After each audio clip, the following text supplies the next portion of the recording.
Pornography दोस्तों आज के समय में एक ऐसी खराब लत बन गई है, एक ऐसी आदत बन गई है जिससे समूचे भारत के युवा जूझ रही है। चाहे वो लड़की हो या लड़का हो, चाहे वो महिला हो या पुरुष हो, चाहे वो बूढ़ा हो या जवान हो, कोई इससे नहीं बच पा रहा। और यह एक बहुत ही बड़ी समस्या उभर कर आने वाली है। अभी तो बहुत ही बड़ी समस्या चल रही है और भविष्य में इसके बढ़ने की बहुत ही ज्यादा गुंजाइश है। तो हम क्यों देखते हैं पोर्न? हम देखते हैं अपनी कल्पनाओं की पूर्ति के लिए। ऐसी इच्छा जो हम सिर्फ कल्पना में करना चाहते हैं, इनका वास्तविकता से कोई भी संबंध नहीं है दोस्त। इसका नुकसान भयावह है, ये तुम्हें पूरी तरह से बर्बाद कर देगा। ये एक लालच है, और लालच खाने की हो, संभोग की हो, धन की हो, संपत्ति की हो, कोई भी तरह का लालच हो। जब लालच को हम और देखते हैं, देखने के बाद महसूस करते हैं, तो उसकी चाह हमारे अंदर और बढ़ती है। इसी तरह पोर्न भी है। आप धन के लालच, संपत्ति के लालच, खाने के लालच से तो आप बच सकते हैं, उन पर काबू इजीली पा सकते हैं आसानी से। लेकिन पोर्न एक ऐसी नैसर्गिक गुण है, और इसमें जब हम और घी छिड़केंगे, इसको और कल्पनाओं में बांधेंगे नए नए तरीके से, तो ये और ज्यादा उभर कर आएगा। और ये एक ऐसी लत बन गई है क्योंकि इसको देखने से हमें खुशी मिलती है, कुछ प्लेजर मिलता है, कुछ मिनट के लिए, कुछ समय के लिए, और यही प्लेजर हमें बर्बाद कर देता है। मुझे पता है आप छोड़ना चाहते हो, मैं छोड़ना चाहता हूं, सब छोड़ना चाहते हैं, लेकिन छोड़ना चाहना और असल में छोड़ना दोनों में बहुत ही अंतर है। हम कब का छोड़ना चाह रहे हैं कि कल छोड़ेंगे, परसों छोड़ेंगे, दिवाली को छोड़ेंगे, मेरे जन्मदिन पर छोड़ेंगे, फलाना तारीख को छोड़ेंगे, लेकिन अभी तक क्या छूटा है? नहीं छूटा।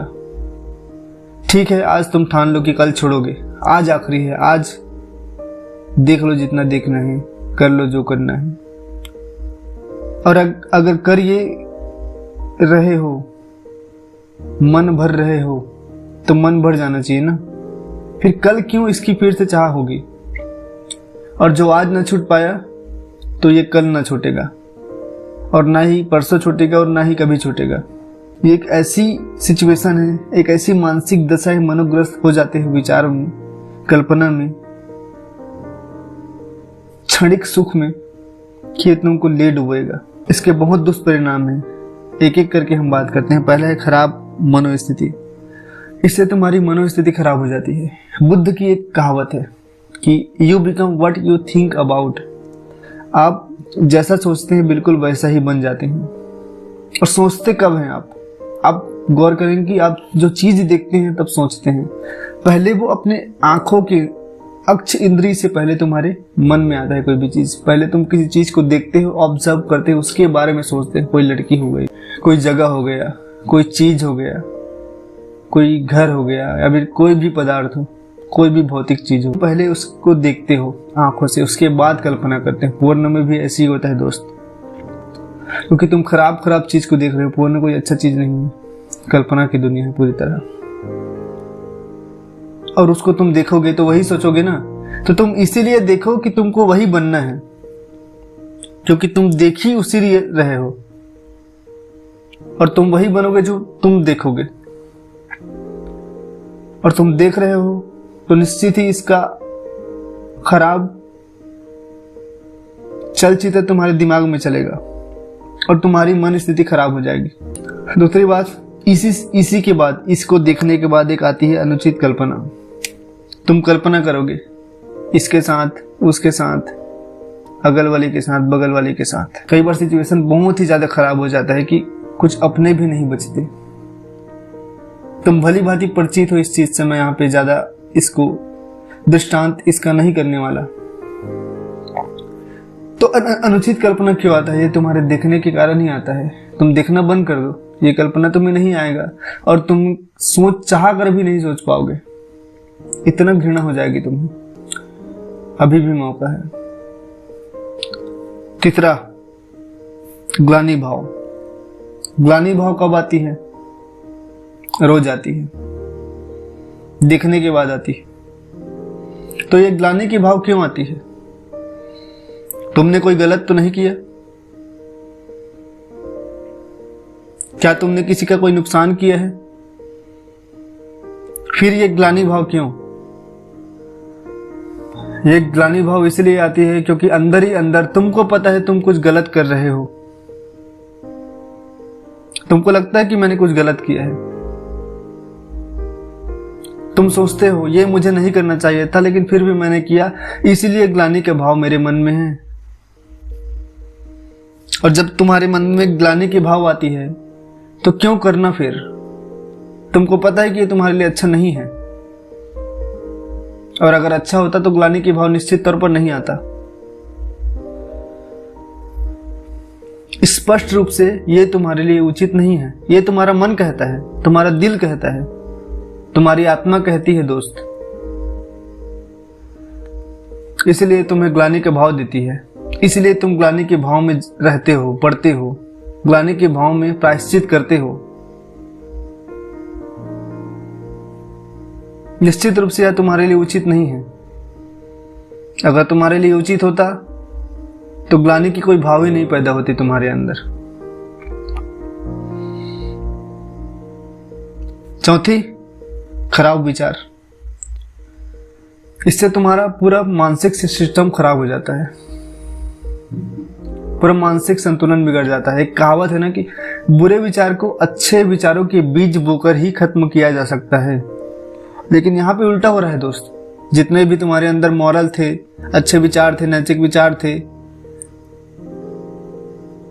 एक बुरा विचार आके उन सब विचारों पर, अच्छे विचारों पर पानी फेर देता है।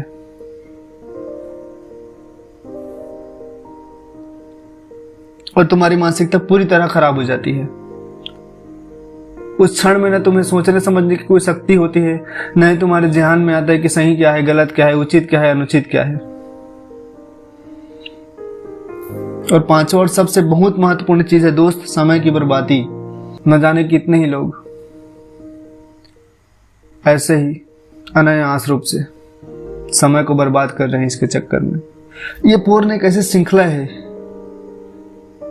एक ऐसी गुफा है, अगर जहां एक बार घुस गए तो वहां से कभी ना निकल पाओगे। कभी संतुष्टि तुम्हें नहीं मिलेगी दोस्त। एक के बाद एक, एक के बाद एक। तुम्हें खुद यकीन है, तुम्हें खुद पता है, तुम रोज ये करते हो।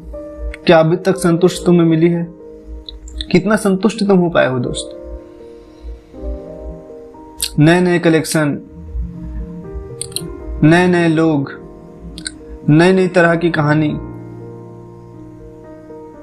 नए नए जगह, सब कुछ नया नया, लेकिन उसका जड़ वही गंदगी है, वही बुराई है जिसकी तुम्हें जरूरत भी नहीं है। कोई जरूरत नहीं है तुम्हें। तुम इस चीज में ऐसे फंस जाते हो कि निकलना मुश्किल हो जाता है। क्यों? क्योंकि तुम्हारे सोचने समझने की शक्ति की नाश हो जाती है, लुप्त हो जाती है तुम्हारे सोचने और समझने की शक्ति। और लालच में, कल्पना में और की चाह में तुम ऐसे पड़ जाते हो, फिर वहां से निकलना असंभव सा प्रतीत होता है तुम्हें। और इसके चक्कर में न जाने कितने अमूल्य समय तुम्हारे बर्बाद हो जाते हैं, जो कभी फिर लौट के नहीं आते। और आउटपुट क्या मिलता है तुमको? ग्लानि का भाव, अनुचित कल्पना, खराब विचार, खराब मनोस्थिति। दोस्त, समय सबसे ज्यादा कीमती है। इसका उपयोग अच्छी चीजों के लिए करो। तुम कहीं समय लगा रहे हो तो ये निश्चित कर लो कि तुम जैसे ही पैसा लगा के कुछ चीज खरीदते हो, तुम्हें कुछ मिलता है तुम्हारे पैसे के बदले, उससे बहुमूल्य तुम्हारा समय है दोस्त। समय लगा रहे हो कहीं पे तो कुछ अच्छा मिलना चाहिए तुमको, और वो अच्छा नहीं मिल रहा तो उससे भी ज्यादा अच्छा समय तुम्हारे हाथों से जा रहा है, वो कभी नहीं आएगा लौट के, कभी नहीं। छठवां, इतने महंगे महंगे डेटा हो रहे हैं आजकल, डेटा की बर्बादी करते हो। उसको कोई कोर्स सीखने में, कोई स्किल सीखने में, अच्छे लोगों को सुनने में, अच्छे लोगों को देखने में लगाओ। कुछ आउटपुट तो मिले कम से कम। और यही यथार्थ है, यही इसका उद्देश्य है। कुछ दे रहे हो तो कुछ मिलना चाहिए, कुछ लगा रहे हो तो कोई आउटपुट आना चाहिए। नहीं आ रहा है तो सब तरफ से बर्बादी, शक्ति की बर्बादी, डेटा की बर्बादी, समय की बर्बादी, विचारों की बर्बादी, हर तरह से बर्बादी। जिंदगी है, समय बर्बाद हो जाएगा। 7वां, एकाग्रता का भाव। तुमने महसूस किया होगा, अगर तुम कुछ दिनों से लगातार देख रहे हो तो तुम व्याकुल रहते हो, बड़े एकाग्र बिल्कुल नहीं हो पाते। जहां कहीं भी कुछ चीज करने में बैठते हो, ध्यान फिर से वहीं चला जाता है। क्यों होता है दोस्त? वही बेचैनी, वही चाह, वही और की चाह, अधिक की चाह, वही लालच, लोभ।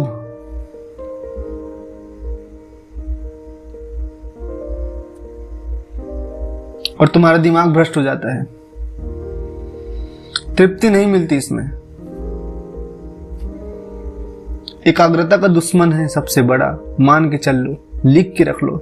और जहां तुम एकाग्र ना हुए, फोकस ना हुए, तुम्हें सफलता नहीं मिलेगी। सफलता की बात तो बहुत दूर की बात है, तुम एक दिन चैन से ना जी सकोगे। एक एक पल तुम मरोगे, एक एक पल तुम तड़पोगे। फोकस नहीं हो तुम, एकाग्र नहीं हो। एकाग्रता का मतलब ही ध्यान है। तरीके अलग अलग हैं, दोनों का मतलब एक है, मंजिल वही है, जाने का मार्ग अलग अलग है। तो एकाग्रता मतलब ही होता है ध्यान। 8वां, आत्मविश्वास में गिरावट। ये बहुत ही बड़ी चीज है। तुम देखते हो, तुम महसूस करते हो, आत्मविश्वास बहुत ही ज्यादा गिर जाता है। तुम्हारा मनोबल गिर जाता है इसे करने से, इसे देखने से। इसे देखने के बाद जो तुम हस्तमैथुन करते हो, तुम बिल्कुल अछूते, अपने आप को पृथक समझते हो सबसे, कुछ नहीं समझते अपने आप को।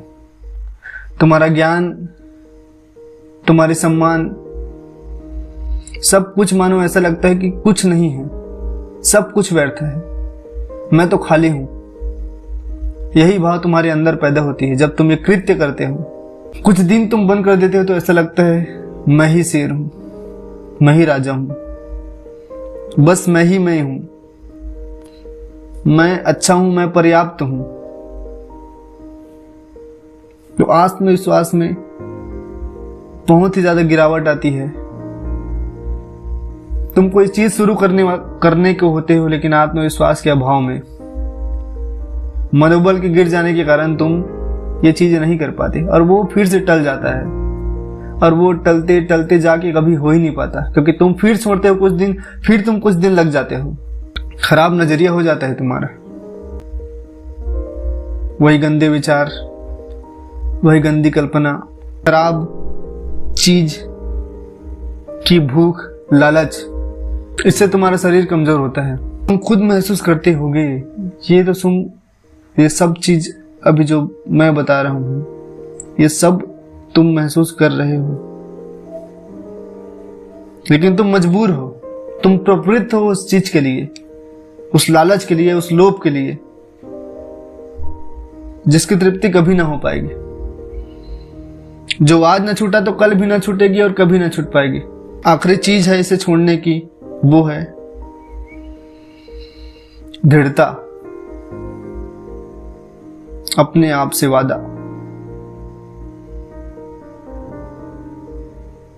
संकल्प एक यही भाव है, एक यही ठान है, ठानना पड़ेगा तुम्हें कि बस बहुत हुआ। आज तक मुझे क्या नहीं मिला और क्यों नहीं मिला और किस कारण नहीं मिला, इसका एक ही कारण है, यही है। और आज तक मुझे क्या मिला और कल क्या मिलेगा, अगर मैंने इसे जारी रखा? ये पूछो सवाल अपने आप से। जो आज तक कुछ नहीं मिला तो कल भी कुछ नहीं मिलेगा और कभी नहीं मिलेगा। मानना होगा कि बस बहुत हुआ, अब छोड़ना होगा। और जब तक ना ठानोगे, दुनिया के कोई भी चीज की ताकत नहीं है जो तुम्हें इस चीज से दूर कर पाए। You are the only one. केवल तुम ही एक ऐसे इंसान हो जो खुद को इस चीज से छुड़ा सकते हो, खुद को बचा सकते हो। तो अभी भी देरी नहीं हुई है दोस्त, कोई देरी नहीं हुई है। हर रोज एक नई सुबह होती है, हर रोज एक नई शुरुआत की जा सकती है। कोई बात नहीं, आज तक गलती हुआ, हो जाने दो। आज तक भूले कि अपने आप को माफ कर दो, किंतु कल फिर यही करोगे तो मैंने पहले भी कहा है, जो आज न छूटा न वो कल छूटेगा, न वो परसों छूटेगा और न वो कभी ही छूट पाएगा। हमारी सफलता का बाधक यही है। एकमात्र अड़चन जो तुम्हारे रास्ते पे है, सफलता के रास्ते पे है, वो यही है। इस एक चीज के कारण बहुत सी चीजें जो तुमसे बाहर आ सकती है, तुमको मिल सकती है, वो नहीं मिलती, वो तुमसे बाहर नहीं आती, उसका प्रदर्शन नहीं हो पाता और तुम्हारी जिंदगी में उस चीज का अभाव रह जाता है। और जवानी, ये जवानी जो चली गई वो फिर कभी लौट के ना आएगी। अभी भी समय है दोस्त, कोई गलती नहीं हुई, कोई देरी नहीं हुई।